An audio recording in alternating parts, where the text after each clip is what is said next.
With me here on set, having a look at some of the international papers today, aren't you, Nick? Hi to you, Stuart, and hi to everybody. And first of all, I want to go to the Independent newspaper in the United Kingdom. And Stuart, it has a two-page spread on the human suffering that we've been hearing so much about in Syria. A report from Aleppo Province in the north of Syria. And there you can see the headline about the reality of life and death among families. Now, that picture there for that piece shows the ruin of a house. The first couple of paragraphs are about a man. He's called Abdurahamn Al Shibli. He's a grandfather in his 70s, and the quote in the second paragraph is this, Stuart: "I do not want to live anymore. Why did Allah spare me? I am old and I have no one left." And he says that standing by the grave of his granddaughter, who's 3 years of age. A lot of emotion. In The Guardian, we have an editorial looking at analysis, which we're also seeing a lot of. It's saying there about the humanitarian catastrophe that is unrolling before our eyes. We're hearing that 2 million refugees now in Syria, more 5,000 each day. 4 million people are displaced in Syria, Stuart.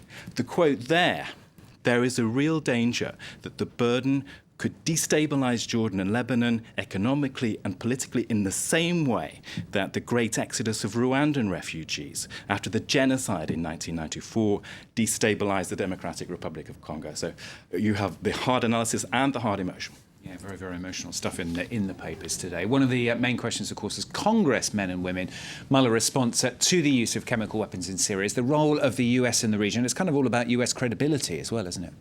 Well, now I've done the hard-hitting stuff, I can go to a cartoon which is in the International Herald Tribune this Wednesday, which is taking a view from Assad's point of view. There he is sitting in his front room, watching the US hearings, the discussions in Washington on his telly. In the background, we've got his workers moving all the sensitive documentation down into his bunker.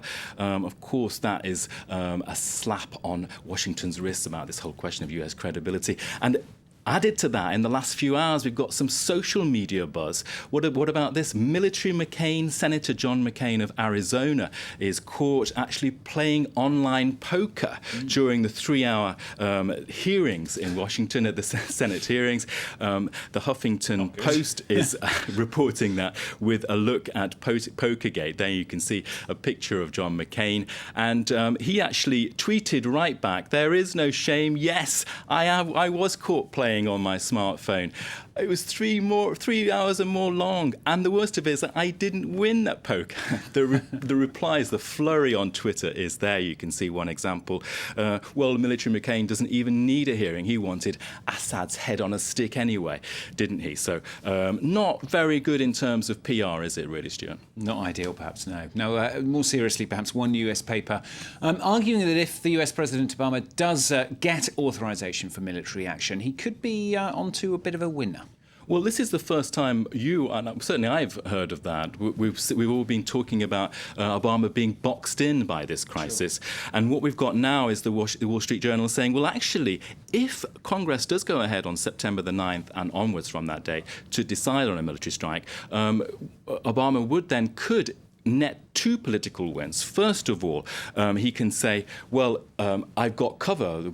Congress is by my side, no matter how flawed the plan. Secondly, if once, and this is the quote in the Wall Street Journal, once this pinprick bombing is seen to have no discernible effect, Obama can just turn around and say, well, this is all Congress's decision. So a possible double win there for Obama, and I certainly haven't heard that before in the press. And articles out, isn't it? Absolutely.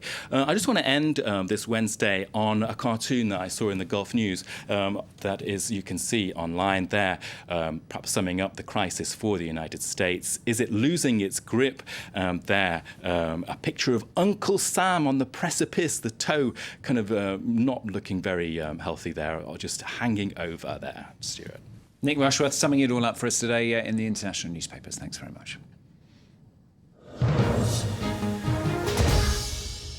Now stay with us. In the next half hour, we've a new First Run exclusive report for you coming up in just a couple of minutes' time. It's from our team in Damascus. We'll have that report, plus an emotional report in focus from Morocco, in fact, where illegal immigrants face a life of exploitation, violence and sexual abuse.